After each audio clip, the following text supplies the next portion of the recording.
Lucky for some, or certainly unlucky for some others. I'm Tim Willoughby in the booth here, ready to go down to the feature match with Ian Duke for round 13 here at Pro Tour Dragons of Tarkir. The players are ready.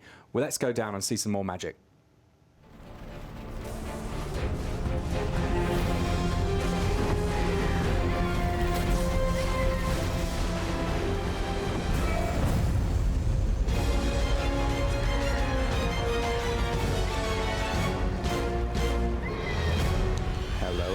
To round 13 of Pro Tour Dragons of Tarkir. I'm Tim Willoughby here with R&D member Ian Duke, and we're about to get into our feature match as we can see the players just about ready to start here.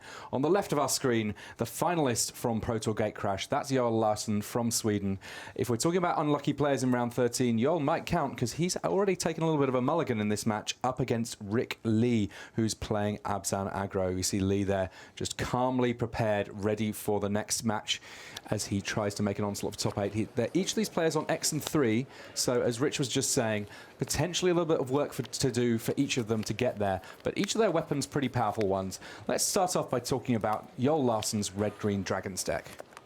Yeah, so this is sort of like a red-green, it's kind of in between ramp and beatdown here, reminiscent of, I think you mentioned, Chris Van Meter's Star City deck from a couple weeks ago in Syracuse. It's, yeah, red-green shell with some mana creatures, but it's ramping up into some powerful threats like Thunderbreak Regent, Stormbreath Dragon, Dragonlord Atarka, and a bonus for including so many dragons in his deck lets him use Draconic Roar. Yeah, we can see that in Larsson's hand there. But early doors, starting off with an Elvish Mystic, that kind of a piece of the puzzle to make sure that he's able to get to those big threats. Meanwhile, Warden of the First Tree from Lee there on the right-hand side of our screen is able to get the beats in, potentially threatening to get quite a lot bigger later on. Lee here, his mana's all sorted for his 3-color Abzan aggro deck, and it looks like we're going to have Anafenza the foremost, so that will very quickly mean that all of the threats on Lee's side of the board, pretty dangerous attackers. We see there, whenever Anafenza attacks, not that she's going to because of that roast, she gets to put a +1/+1 counter on another tapped creature you control. Also, she does a number on creatures going to the graveyard, not necessarily a big deal in this matchup, but potentially very powerful in others in this field. Yeah, so roast a nice answer to Anafenza there. So normally the character of this matchup, I would say that Lee's deck is a little bit more suited to playing the answer role. He's got a little bit more removal in general and a little bit of a grindier game plan. I mean, despite being Abzan aggro, he's not terribly on the aggressive side of the spectrum. Joel, on the other hand, wants to just ramp into big monsters. So he wants to be the one presenting threats. However, with his mulligan and a little bit of a slow draw, he's going to have a few turns to try to put that together, I think. And one of the cards that he really wants to draw in terms of threats is Thunderbreak Regent, because that dragon in particular, not only is it a very efficient 4/4 for 4, but up against a deck that's got lots of removal spells, it at least punishes the opponent for trying to remove it. Anytime any of your dragons get targeted, it does deal 3 damage to that player. Now, it does mean that basically, even if a different dragon is the biggest threat, any dragon that gets targeted by Rick Lee is potentially going to spit some fire back. And here we see a Draconic Roar revealing Stormbreath Dragon in order to get rid of that Deathmist Raptor, at least for now. Yep, so it's a pretty powerful turn there for Larsson. Xenagos the Reveler and Draconic Roar in the same turn, allowing him to catch up a little bit. 4 loyalty on the Xenagos puts it out of range of the Warden, should Lee choose to level it up here. However, Lee does have Hero's Downfall in his hand. Looks like since he's attacking the Xenagos, he's not planning on using the Hero's Downfall just yet. And sure enough, he opts to play Whisperwood Elemental instead. Now, Whisperwood Elemental might be a little bit tricky for Joel Larsson to remove here, and if it does hang around for any length of time, it's fairly quickly going to flood the ground with creatures. One thing that characterizes this red-green deck a little bit differently from many other red-green decks is that almost all of its biggest threats fly. Basically, you've got 10 dragons in there, and then you've got a couple of Ashcloud Phoenix, all of them able to just get into the red zone in the air, potentially making them very, very difficult to block, and that makes this a really good deck for racing. Right, so now that, and racing is, I think, just what Joel is going to do here. Now that Whispered Elemental has come down and Joel Larsson is out of removal spells in his hand, he really has to give up on the ground and just take to the skies with his dragons here. And a little bit of damage that he got in early with the Draconic Roar, revealing a dragon, means Lee is already low on life and well set up for Joel to race here. That said, Warden of the First Tree threatens to gain lifelink if the game goes on long enough. So Joel Larsson is really going to want to try to close this out within the next couple turns. Yeah, and there's a hero's downfall in Rick Lee's hand here. He's got a few good targets here. Basically, it's really going to come down to, does he want to kill Xenagos, which is potentially going to ramp up mana, make all sorts of trouble that way, or does he want to deal with the dragon? Now, it looks based on his attacks here like he wants to say, I want to deal with Xenagos by attacking at least initially and save my removal spells for the Stormbreath Dragon. Yeah, and this is actually a pretty good situation for Joel here as far as racing goes. Because he has the Xenagos and multiple blockers, that forces Lee to, if he decides to want to go after the Xenagos, he's got to send all of his creatures at it because Joel could strategically block just one or two of them if that's all that comes. So Joel deciding to put his Elvish Mystics in the way, protecting Xenagos from a turn, which can then create another chump blocker next turn, and so on. But Rick Lee does have the hero's downfall to take out the dragon, which means Larsson is going to have to find something off the top of his deck here. Kratos' Claws off the top. Not the worst, though. I'm sure he would much rather have had it in play while he still had a 4-power creature, so he could get the ferocious ability on that burn spell. The X spell there potentially meaning that he's got a little bit of reach, but realistically right now he's probably more concerned with just trying to get some sort of parity on the board, because I think that 9 life might be a little bit of a stretch for him to expect to be able to deal without cleaning this board up. Yeah, although I think he may be far enough behind on board that he sort of needs to almost give up that game plan at this point. I was actually thinking about, well, he doesn't have quite enough to Kratos Claws the face and top deck a dragon or a Kratos Claws the next turn. I think if he had 1 more mana, that would be a viable option. But instead, he just chooses to take out the Whisperwood Elemental and make a token. So at this point, Joel Larsson says, no, there's really no way that I'm going to be able to keep Xenagos alive. Rather than throwing a satyr under the bus for no good reason, that's going to stay in play and be his only non-land permanent. Living off the top of his deck here, Joel Larsson. He's got a current life advantage, but one has to think that that's not going to last too long in the face of some fairly consistent threats here from Rick Lee. It looks like another Whisperwood Elemental here from Lee. Now, remember, he also has a Deathmyth's Raptor in his graveyard. If any of those manifests prove to be creatures that he can flip up, he will be able to get the 3/3 Death Toucher back into play, either face down or face up, as is appropriate. Notably, Rick Lee going down to 8 life here, which could have opened the door for a Stormbreath Dragon or some such off the top, but unfortunately Larsson only comes up with an Elvish Mystic, and that's not enough in the face of Sorin, Solemn Visitor. So that's the first game there in our first video match. We will have plenty more Magic for you soon enough, but before that, just a few messages.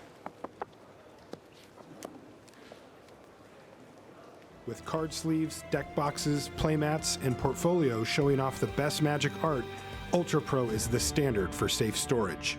Visit ultrapro.com for more information.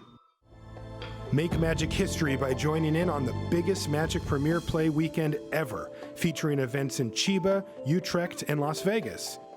Pre-register now at magic.wizards.com/Modern Masters Weekend. Hello and welcome back to round 13 here at Pro Tour Dragons of Tarkir. You've just seen the first game between Joel Larsson and Rick Lee. Just to let you know, that's not the only game that's finished in our feature match area. Martin Dang, our King of the Hill, he beat Shota Yosoka last round, who was playing Blue-Black Control. He's already a game up with his mono-red aggro against Adrian Sullivan's Blue-Black Control. It may be that he's just managed to navigate matchups perfectly here towards the end of this second day of the Pro Tour.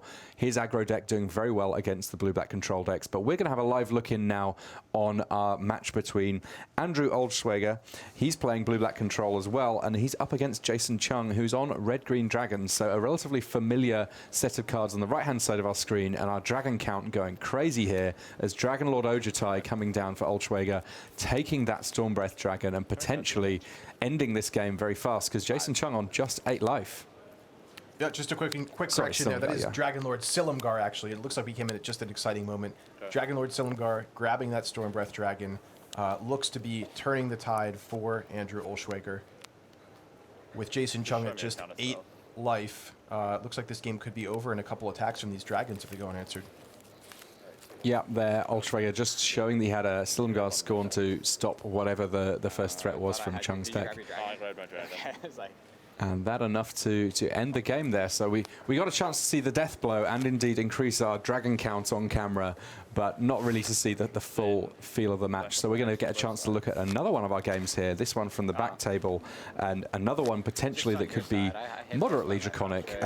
It may look like Seth Manfield's deck is simply an Abzan deck, much akin to the deck of Marco Camiluzzi on the right of our screen, but in point of fact, his deck has a few extra tricks to it. It's got Whip of Erebos. It's also got 2 copies of Dragon Lord Tarkir. Now, that one are particularly exciting. I mean, looking at the number of 1/1 tokens in play, I'm sure that Manfield would be quite happy were he able to cast it to get down the Dragon Lord, deal with 5 of them. As it is, he's having to play Elspeth Wars with Marco Camiluzzi here. Both players on comparatively low life total at this point in the game. But it looks like Seth Manfield a little bit short on lands.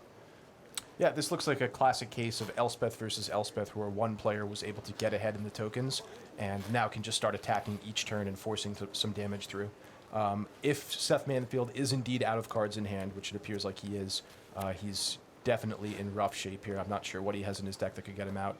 Dragon Lord Tarkir off the top would be a good start, I think. Yeah, with those 3 copies of Sylvan Caryatid, he does have the mana available to cast it, even though it doesn't look like he's a red deck. However, when Ugin, the Spirit Dragon, comes down, all of the other permanents on Seth Manfield's side of the board basically getting scooped up. That -X ability able to deal with the last remaining creatures from Seth Manfield, or indeed simply say, your life total is 3, I'm going to do 3 to your face. So with that, we've managed to successfully engineer a situation where all of the matches in our feature match area are currently just preparing for their next games, which means that we get a chance to go back to our main match and start having a little think about sideboards between Yo Larsson and Ricky Lee here in the feature match area. So on Larsson's side of things, he's got a sideboard that features a few extra types of threats. So he's got sort of Nissa Worldwaker that might potentially mean that he can do a few different bits and pieces. Destructive Revelry potentially might do something here. He's got Outpost Siege to get additional cards each turn. A few options available to him, and then on the other side of things for Rick Lee, there's lots more removal. Yeah, I mean, it looks like going into game 2, Rick Lee is probably going to want to take a little bit more of a controlling role and definitely fill his deck with removal spells, things like Bile Blight to take out mana creatures. But yeah, it looks like the game is underway here, so let's take a look at what we can as far as these players developing their early turns. I think Joel Larsson is definitely going to want to start off with a couple mana creatures if he can, just to ramp up to his dragons a little bit quicker. Rick Lee not with the aggressive start that we saw last game, just leading off with a couple of tapped lands rather than creatures. Yeah, in these early turns of the game, we can see there Joel Larsson's career stats here. $49,700 career winnings. Big bolster there from the one Pro Tour top 8, that being the finals of Pro Tour Gatecrash that he made, where he ultimately succumbed to Tom Martell. But yeah, big finish for the Swede. And he's had a number of successes at Grand Prix level also there at just 23 years of age. Thunderbreak Regent there available as quite possibly the first player of the game here for Joel Larsson. The bigger issue for him really is just making sure he hits his land drops, because now that Anna Fenza the Foremost is down for Rick Lee, he is going to be facing a relatively powerful set of attacks each turn.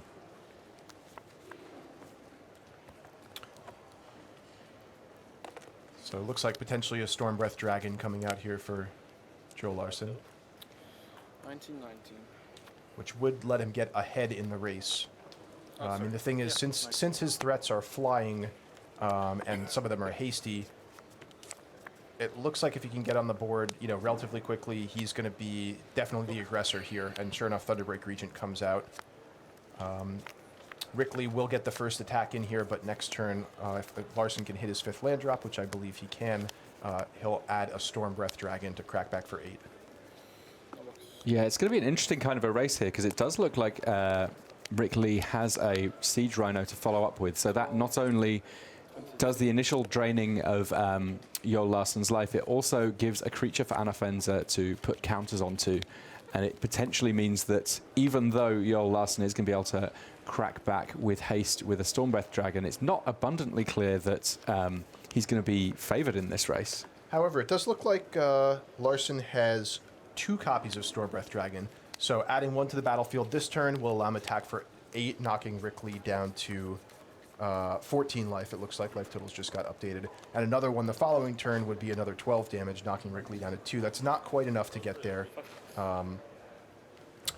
It may be that he has to play a Stormbreath Dragon to block, because with protection from white, it is going to be able to sit back and block any of the creatures that Rickley chooses to send into the red zone very, very successfully. Also, if Rickley decides to point any removal at that or any of the dragons that Joel Larsson has in play, it will end up dealing 3 points of damage back at the Malaysian player, and every point really counting in this race. Yeah, so assuming Rickley, from Joel Larsson's perspective, assuming Rickley doesn't have a removal spell, a defensive Stormbreath Dragon is pretty reasonable here. It means that Anafenza can't attack because the Stormbreath would eat it as a 4/4. And since Anafenza can't attack, the Siege Rhino also wouldn't be able to bust through the Stormbreath Dragon, since the Anafenza won't be able to put a counter on it. So the question here is, does Larsson think Rickley has a removal spell or not? And it looks like he's playing a little bit conservatively around removal by leaving the Thunder Breath Regent back to block as well. I mean, I guess the way that you look at it as well is that taking a turn off attacking this turn hopefully stops attacking from Rickley, and he knows that there's another dragon coming later, so it's not necessarily like he's losing out as much as he might be if he didn't have some great follow-up for future turns. He's got good things to play, he just wants to get the time to be able to play them. So Rickley taking a look at his options here. He could either play 2 creatures in the form of Death Mist Raptor and Fleecebane Lion, or just get Whisperwood Elemental onto the battlefield. Ultimately, either way, he's going to have lots of creatures in play. It's just a matter of whether or not he casts one or multiples. Yeah. So this game looks like it's shaping up to be a really interesting race. I mean, Larsson has the clearance in the air to start attacking when he's ready to, but he's got to be careful not to fall behind to Rickley's ground assault. Now, what does this attack signal from Rickley here? He is coming in with both creatures. Now, it does leave the door open for Anafenza to get eaten, effectively, by the pro-white Stormbreath Dragon. But then, does Joel really want to be blocking the Siege Rhino at all? Is he going to go to 8? Yeah, I think this is definitely the right block here. Just taking out the Anafenza. I mean, he does take some damage from Siege Rhino, but he definitely doesn't want to trade his Thunderbreak Regent for the Anafenza and just to absorb 4 more damage from the Siege Rhino, which would have been his other option there. And there's that Whisperwood Elemental. That side of it, not necessarily so much of a surprise. Now, a roast drawn for Joel Larsson means that actually his removal option is looking quite a lot better now. He does have the option potentially of saying Draconic Roar plus roast. Yeah, that's a huge pickup for him. Roasting the Whisperwood Elemental plus Draconic Roar on the Manifest would take out almost all of Rickley's offense, adding some damage from the Draconic Roar, and then opening the possibility for Joel to start attacking. So that roast really a turning point in the game. And potentially also the mana able to cast an Elvish Mystic as well, so getting quite a lot done on this turn, even if he is having to battle back from just the 7 points of life here. So I think what we'll see is those 2 removal spells deployed, plus the Elvish Mystic, plus an attack from the Thunderbreak Regent. That does mean that Siege Rhino can crash back in for 5 more damage the following turn, which would knock Joel down to 2 life, potentially leaving him vulnerable to a second Siege Rhino. But I think this is Joel's most realistic path to winning the game. So he finds out what we already knew, which was that Fleecebane Lion was that Manifest. Potentially a problematic one had it been able to be flipped up, just because it could be flipped up so cheaply for that extra point of damage. There's the roast on Whisperwood Elemental. Now we've got just Siege Rhino in play. And efficient use of mana there. Joel Larsson now tapped out, signaling to Rickley that there's not much going on from him for the rest of his turn here. Passes across with just a Siege Rhino left to attack on the opposite side of things. So Joel, clearly respecting the possibility of the second Siege Rhino, leaves back Thunderbreak Regent to threaten a double block with his 2 dragons, and Rickley deciding not to attack with his Siege Rhino into the 2 dragons. So Fleecebane Lion and Death Mist Raptor the play there. Joel Larsson picks up another copy of Roast here, I believe, or possibly a Draconic Roar. Certainly a burn spell. We'll find out soon enough, I'm sure, because there's not the time for Joel Larsson to sit back on these cards in hand at this point. Looks to me like it was a Draconic Roar, which I think will probably take out the... Well, eventually we'll take out the Death Mist Raptor at some point. Joel's decision here is, does he want to add a second Stormbreath Dragon to the table? I mean, with the Elvish Mystic, he has the opportunity to do both, right? Oh, I see. He does have 7 mana. That is true. I mean, having to tap the Mystic, not necessarily ideal, but certainly he didn't necessarily see the Mystic doing too much useful in the red zone anyway. He does cast the Stormbreath Dragon, gets a hit in here, and has mana up for Roast should he wish.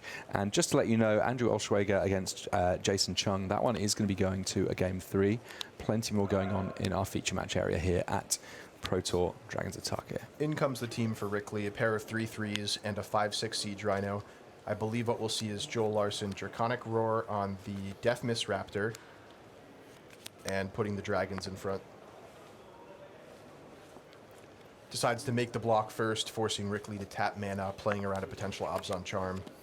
And wow, beautifully sequenced by Joel Larsson there, setting up that race.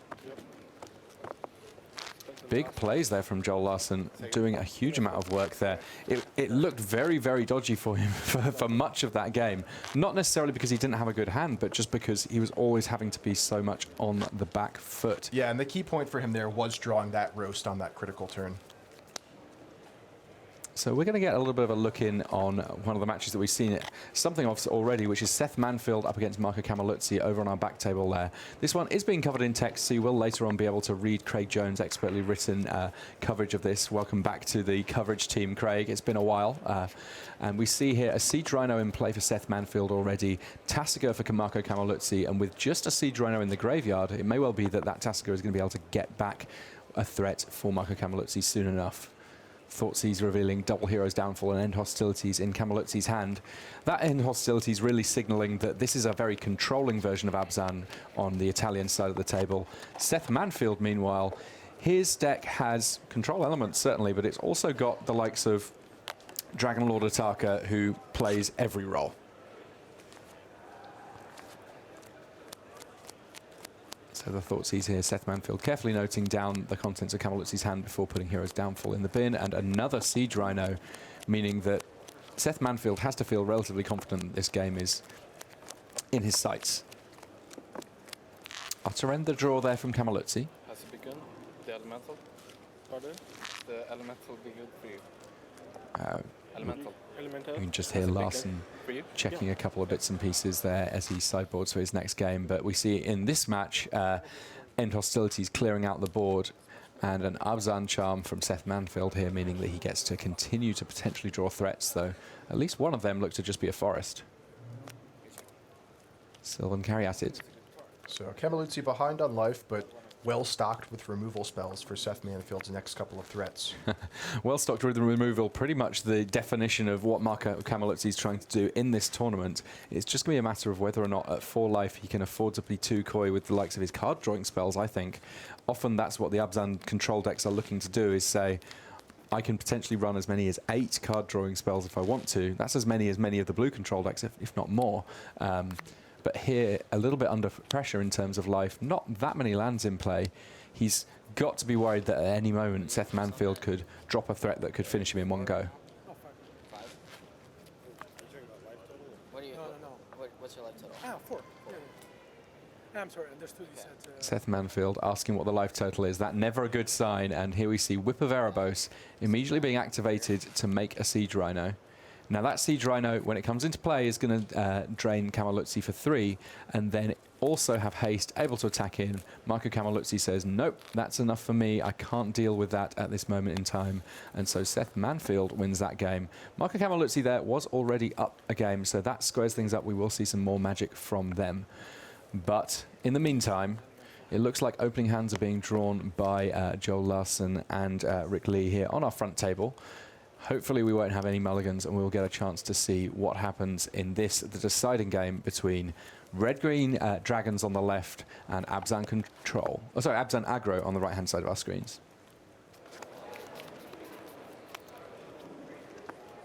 So it looks like Joel has a pretty ideal opening hand here. A couple of lands, a Sylvan Caryatid, a Courser, Crufix, and a Stormbreath Dragon. So really the mix that he's looking for of mana creatures, long-term advantage, and aggression with the Stormbreath Dragon.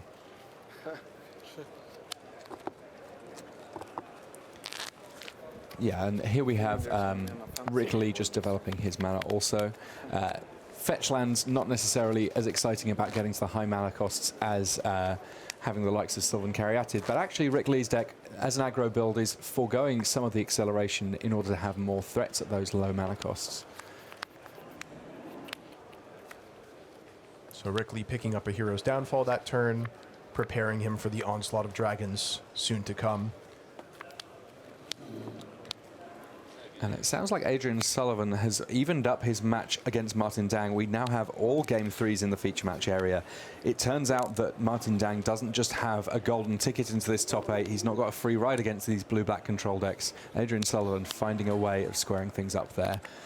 Ultimate price dealing with Courser of Krufix for Rick Lee. So Joel Larsson down to just Sylvan Caryatid and lands, but we know that he's got plenty of threats in his hand.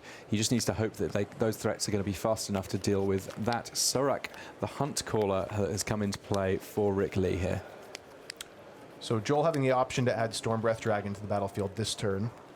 He also just picked up a Draconic Roar that turn that we saw revealed with Courser of Krufix. Looks to me like he's probably going to go with the Dragon.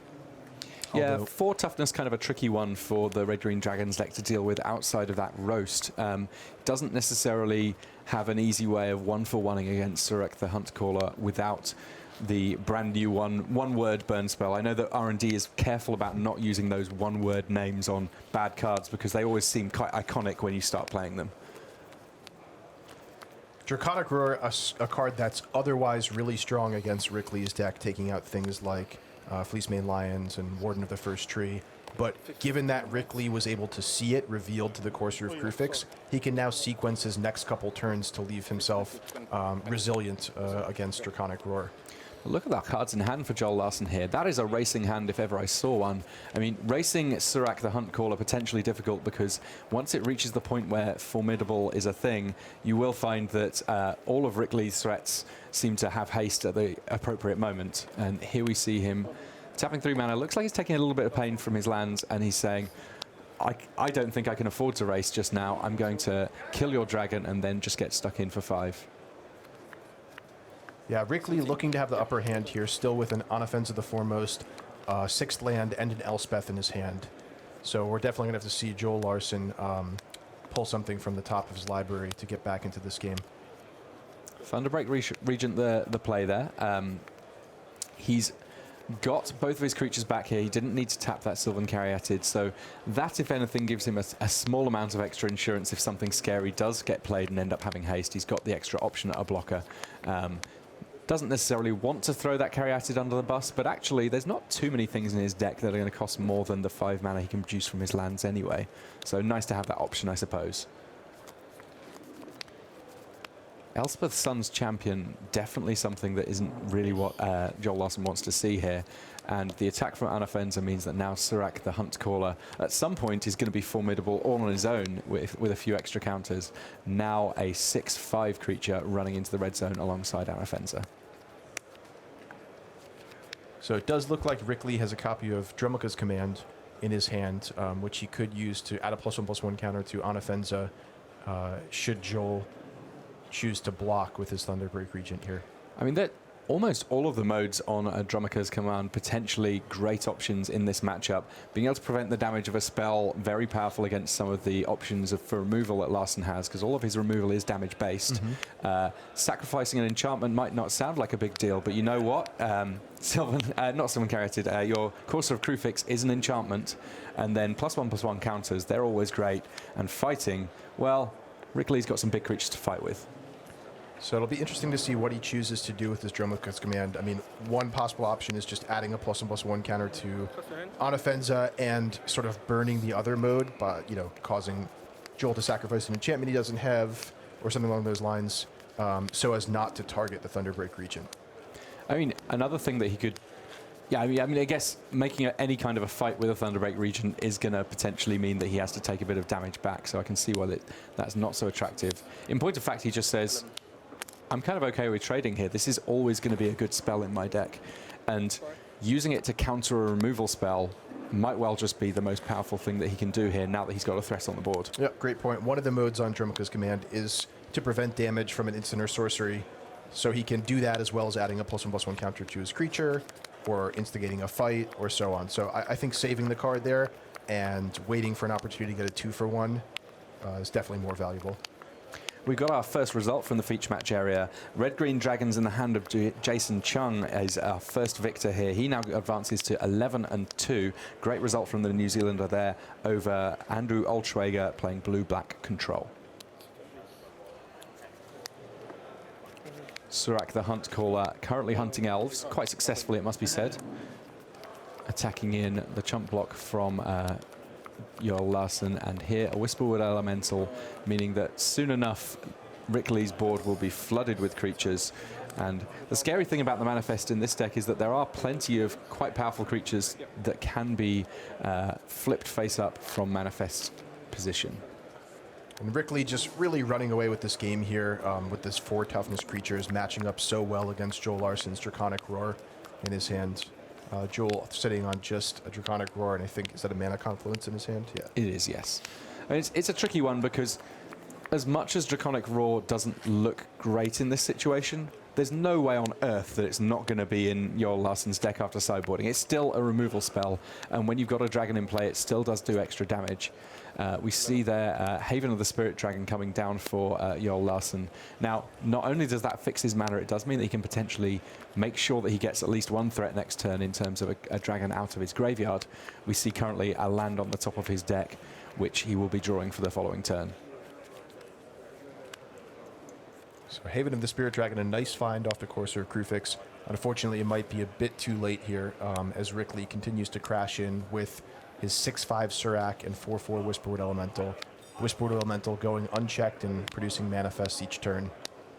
Now, each of these players are on 9 and 3, and that basically means that this isn't completely an elimination match, but I think that both players have to feel like it's close to that. There's enough rounds left to go. They don't want to pick up an extra loss here because, if nothing else, for tiebreaker purposes, having a loss in these comparatively early rounds compared to where they might pick it up is going to be a little bit tougher. So Drumika's command asking Joel to sacrifice an enchantment, which of course is the Courser of Krufix, adding a counter to Whisperwood Elemental in the process, and an attack knocking Joel down to 5 life, and that's enough to cause the Yeah, I handshake. mean, Rickley, knowing that there was a land on top of Joel Larsson's deck, knew that he was effectively making life much, much tougher for Larsson simply by killing the Courser before you worry about anything else, and by making his creatures bigger as well, able to get the final pump through to win the game. He advances to 10 and 3. So we've got a little bit more magic going on in our feature match area. We'll be jumping across to one of those other matches very shortly indeed. In terms of what you were hoping for when you were working on this set, Ian, obviously in R&D, you've known about the dragons that would come out of the bag for a long time. Has this Pro Tour lived up to what you hoped for in terms of seeing dragons in play? I would say definitely yes. I mean, one of the challenges leading up to the set and in developing the set was making sure there was enough room in Standard to have these 4, 5, 6, and 7 mana cost creatures actually impact Standard, which is sometimes difficult to do. If you think back towards Standard past, we had to make cards as powerful as Primeval Titan and Consecrated Sphinx in order to get expensive creatures to actually hit in Standard. In this Standard, I feel we have a much better balance of just having lots of options high on the mana curve. And it's cool that some people are selecting dragons, but it's also cool that others are opting for planeswalkers and, you know, a variety of powerful creatures. So we're fortunate to be able to see 2 matches of Magic kind of going on here. In the main one screen here, we have Seth Manfield in a comparatively latter stages up against Marco Camiluzzi here. We have a huge amount of permanents, Sidisi, Undead Vizier, Whip of Erebos there, along with Sato Wayfinder and Courser Krufix for Seth Manfield. And then 2 copies of Fleece Mane Lion, one of which monstrous, we presume, against him alongside Courser Krufix and Elspeth on top for Marco Camiluzzi. Lots and lots going on there, whereas I think it's worthwhile just having a little sneaky peeky in the corner at Dang against Sullivan, because 2 early creatures for Martin Dang means that Sullivan may not be long for this world there. Immediately getting sort of the aggro start here against what is apparently a mulligan to 4 for Adrian Sullivan. So Sullivan sounds like he might be quite jovial in the area, but this is not what he was looking for this round. And that a buy box promo version of Goblin Rabble Master for Martin Dang, he's not wanting to let Sullivan draw out of that mulligan. Meanwhile, in our main match, Seth Manfield, he's getting down Elspeth's Sun Champion there. Looks like he's in a good spot, except for the fact that Ugin comes down and says, what a I'm the biggest threat on this board. Ugin here. Look at everything it wiped away. Elspeth, Whip of Erebos, tons of creatures on both sides of the battlefield. And that's, you know, we've mentioned a couple times how powerful Ugin is and how it can really catch you up from any board state, and that's a perfect example of Ugin, you know, really shining there. Yeah, it's interesting. I mean, it kind of, the amount of loyalty on starting on Planeswalkers, I'm sure, is a very hotly tested area in general in R&D. But getting the exact right level of loyalty that you can have that kind of a board wipe and keep Ugin around without Ugin having too much loyalty seems like it must have taken a little bit of testing. Yeah, the number 7 is no coincidence, and the fact that we saw right there Ugin sweeping away Elspeth Sun's champion and remaining on the battlefield is one of the important reasons we chose the number 7 for Ugin's starting loyalty. Hero's downfall, of course, meaning that Ugin wasn't able to hang around for too long. We see there Martin Dang already able to put away Adrian Sullivan. So this, our main match between Seth Manfield and Marco Camilluzzi, is the last one in our feature match area. Camilluzzi, he's got Courser of Krufix. He's revealing an Utter End on top. There's plenty of action here from Marco Camilluzzi. Seth Manfield, meanwhile, it seemed like he had so much great stuff going for him, but it's amazing how a few turns have changed that. See our main cameras here moving across to this match just so we can get you as much action as we can from Camilluzzi and Manfield. Manfield picks up a Siege Rhino for the turn and Dragon Lord Tarkir. Wow. So immediately, we've hit Haymaker territory. Erase on the top of Camilluzzi's deck here. A powerful card potentially. I mean, it deals with Whip of Erebos, it deals with Courser of Krufix, but right now it doesn't have a target. That a dead draw for Marco Camilluzzi. And meanwhile, an 8/8 Flying Trampler forcing a different answer, this time in the form of Abzan Charm from Camilluzzi, who then swings in for 5 points on Seth Manfield, going to 13. Second Courser of Krufix, effectively just gaining extra life and being a 2/4 body for Camilluzzi, though I'm sure he's fine with that. Yeah, it's really amazing to me how these mid-range decks can just battle and battle and battle and still not run out of gas. I mean, think of the sequence that this game has gone through. We had the board flooded on both sides, Whip of Erebos, Elspeth, Ugin comes down, sweeps away the board, then comes another Elspeth, then comes a Dragon Lord Tarkir, then comes another Elspeth, and they're just still battling. And it's still unclear to me, you know, who has the upper hand in this board state. Yeah, this is a matchup of heavyweights. They're going to go the distance on this one. One interesting factor that's going to become an issue at some point is the amount of time left on this round. Currently, they haven't, you know, come close to reaching turns yet, but it is something that has to be in the back of their mind. Both of these players already have one draw. 9-2-1, not a bad position to be in. 10-2-1, great. That second draw, functionally very, very similar to a loss. Neither of them want to get there. Camilluzzi picked up his draw just the last round against his teammate, Andrea Mengucci. He wants to start finishing matches. Erase there in his hand, though. Currently not doing anything at all.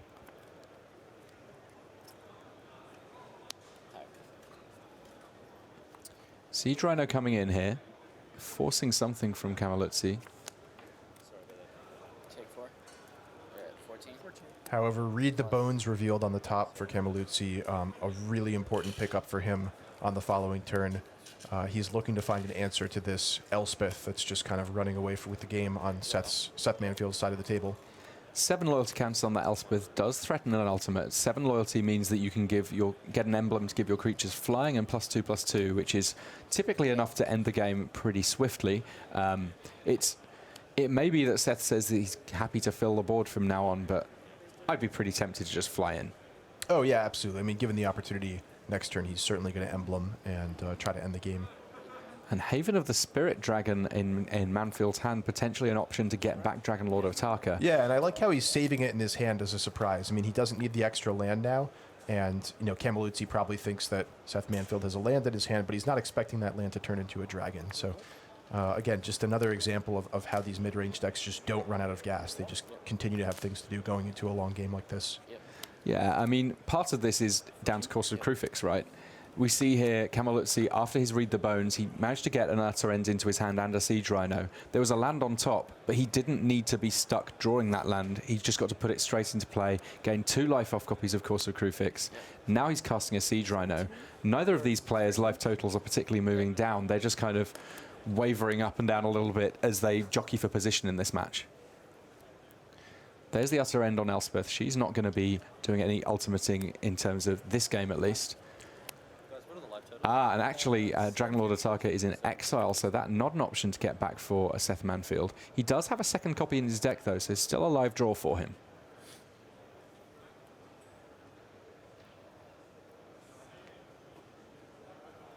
So utter end just in time for Camiluzzi, taking out that Elspeth that was poised to ultimate. Abzanchan drawing a couple of cards for Seth Manfield. Manfield's life 13, not too much of a worry yet. Once things start getting sort of close to single digits, that's where things get really difficult. And a Glare of Heresy able to exile that that Siege Rhino. Glare of Heresy, sometimes the sort of thing you might want to save for Elspeth Sun's champion, but actually getting rid of a Siege Rhino permanently, pretty decent also. Yeah, and the 4/5 Siege Rhino unable to attack into the 2/2/4 Coursers of Crufix and Soldier tokens.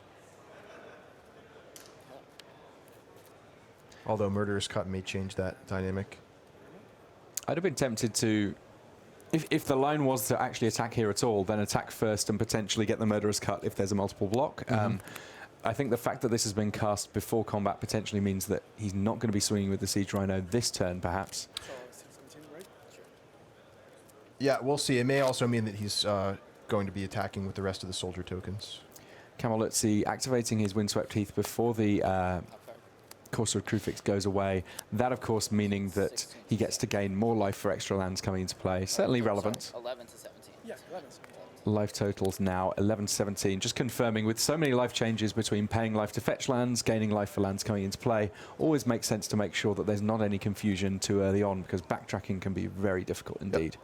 And sure enough, the reason for that Murderous Cut pre-combat, or at least pre-blockers, was to clear the way for more Soldier tokens to come into the red zone.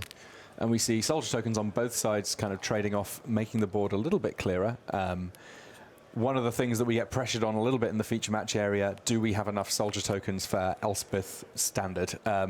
It's not quite as busy as it was Elemental time when we had Master of Waves around, but Soldier tokens certainly in hot demand in our feature match area for principally the reason of Elspeth Sun's champion. And the Soldier tokens on Seth Manfield's side of the board, potentially decisive. I mean, on 8 life, Marco Camiluzzi not long for this world if he can't deal with at least that Siege Rhino. So Camiluzzi picked up an Abzan Charm off the top this turn.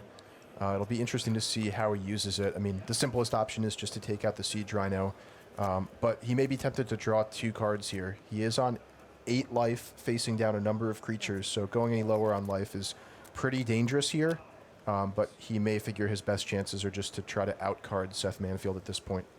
Yeah, we see there are 3 options on Abzan Charm. Exiling target creature with power 3 or greater, drawing 2 cards and losing 2 life. Those are the modes that we tend to see most often. There is the option to distribute 2+1/+1 counters among creatures. That's something that it has its moments. It's certainly a powerful trick, and what's best about it really is just the fact that it doesn't cost you a card to have that option in your deck, because you would quite happily play Abzan Charm if all it did was kill creatures or draw you cards. Yep. And sure enough, he goes with the straightforward play of taking away the Siege Rhino with Abzan Charm. So gradually clears things up on the board here. There cannot be very much time left on this round, though. We did hear the time being called in the main event just a moment ago. We'll hopefully be able to find out exactly how long these players have. I mean, with 6 life to deal on Seth Manfield's side, Seth Manfield on 11, Marco Camiluzzi on 6. Both of these players can end this game, but they are going to potentially need a little bit of help to do so. Little under 3 minutes left on this round. Temple of Malady there for Seth Manfield.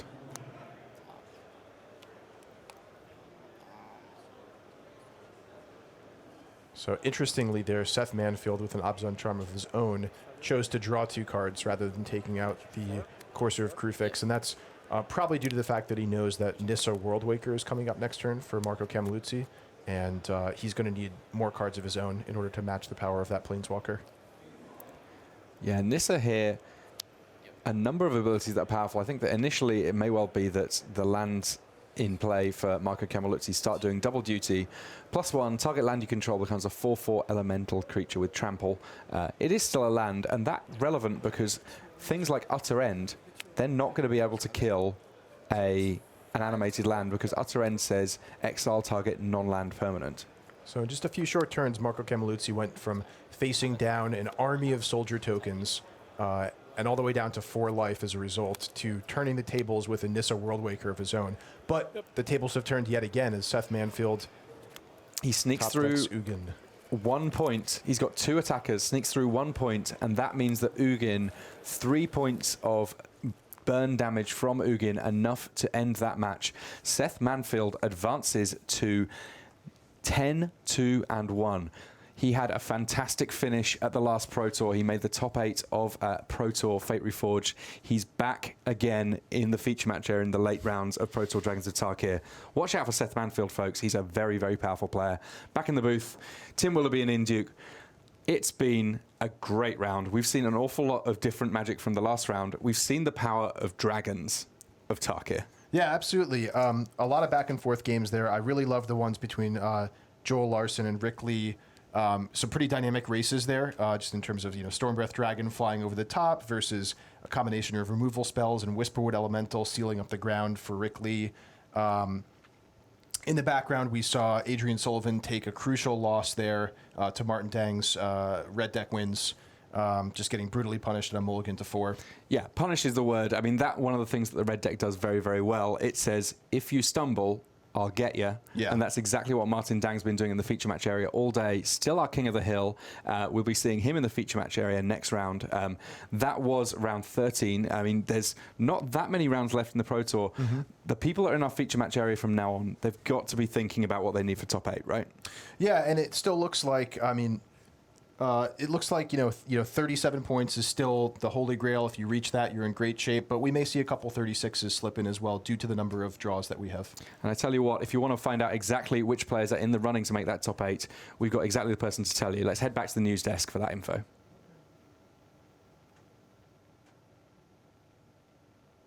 Much to Tim and Ian there in the booth. 13 rounds down, 3 to go. I'm not going to tell you what just happened there, but it was really funny. All right, what I am going to tell you about is dragons. Dragons, dragons, dragons, dragons, dragons. Let's fire up the flames once again on our dragon tracker here at Pro Tour Dragons of Tarkir. What number do we get to? Roll the flames. We're up to 70. This is what I call a flavor win. Well done, good job.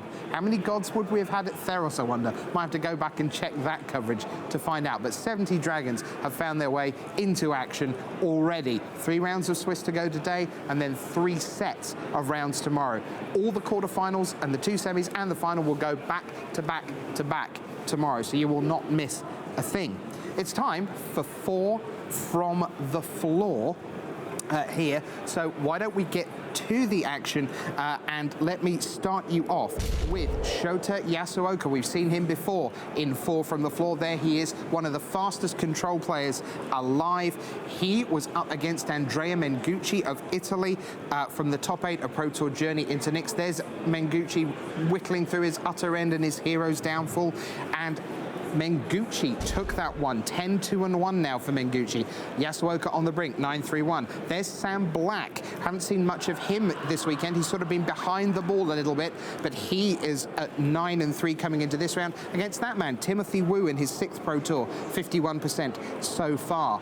Black was victorious in that one, 10-3 for him. There's Craig Wesco on your screen right now, the Pro Tour champion from Dragon's Maze. We thought he would be well positioned. I'll tell you, they ran out of table in this one. That's Thierry Ramboa of France, the Frenchman in his 4th Pro Tour, got back here thanks to a top finish at Pro Tour FRF. He is in line for a top finish here at DTK as well. Ramboa, 10-3. Wesco on the brink at 9-4. And here's Palavita Darmada Rosa at 10-3 against the man with the green hair, Robert Graves, who you've seen plenty of, who went 2-4 before this in his lone PT start. It's taken him a lot more rounds to get to 4 losses, but he is now at at 4 losses. Paula Vita Rosa has partly secured a place still towards being live. He's at 10-3. Paula Vita there winning that one. Robert Graves at 9-4. Paula Vita Rosa at 10-3. So that's 4 from the floor. I'm going to send you across town to our video wall, because waiting there with a fantastically flavourful and extremely interesting deck, Brian David Marshall is in the company of one of our modern masters, Patrick Dickman.